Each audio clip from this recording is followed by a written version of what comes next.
Afghan security forces have killed 4 attackers after hours of fierce clashes in the capital's diplomatic district overnight Tuesday. Security forces say the assailants failed to inflict casualties on civilians or security forces. The attack began late on Tuesday night after 4 attackers tried to take control of a guest house and a nearby hotel. The place is located at the site of a hill in heavily guarded Wazir Akbar Khan in central Kabul. Local media reports say the Taliban insurgent group claimed responsibility for the clash. Well, CCTV reporter Bao was there and witnessed the clash, and he joins us on the phone now. Jia, thanks for being with us. Just describe for us how the attack unfolded and what's been the reaction among the locals. Well, it was a horrible night, and we suffered from endless firing and earth-shaking explosions. From last night till this morning, there were 2 major crossfires occurred just about 200 meters away from our office.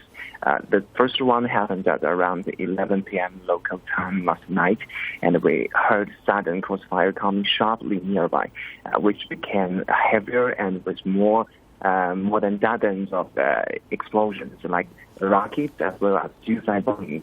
The sound came so clear and close to our location that our guards immediately pushed us to the basement, and we were required to put all bulletproof sets on and stay until being told to be out. The first round lasted for almost 4 hours. The last blast we heard is at around 10 to 3 a.m. this morning. We didn't have any clue that time who were fighting and what was the target. There were unidentified information indicating that several surgeons were targeting a guest house on 15th Street. Authorities did not identify the guest house, but Afghan and Western security sources said the target likely is the Rabbani guest house, a hotel owned by the family of former president and the current foreign minister of Afghanistan. We just experienced 1 hour break before the second round of crossfire happened at about 4 a.m. Before we were sent to the basement again, we took a few minutes to film at our courtyard, where we could clearly figure out the location of the crossfire, and we saw a heavy smoke rose up after a huge explosion happened. The helicopters of the government forces is hovering above us, and we heard gunfire from different directions, and heavy weapons were applied according to the loud noise. The intensive fighting lasted for almost 1 hour, and the police blocked all the roads leading to this area, so we could not move outside or get closer to the shooting site. After the second round of fighting, the Kabul police chief claimed the raid control of this region, where embassies, foreign institutions, and the Afghan ministers were mainly located. He told us in an interview the all-night siege ended with the deaths of at least 4 heavily armed attackers, though no civilians or security personnel were injured or killed.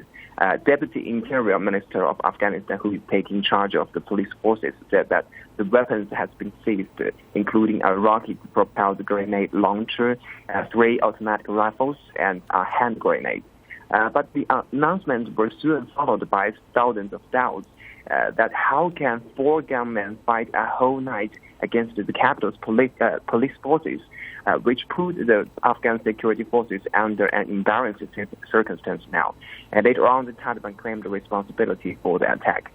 That is the whole story of the overnight fighting in the central Kabul area. All right, Jia, many thanks for that eyewitness report. That's our own reporter, Bao Jia, and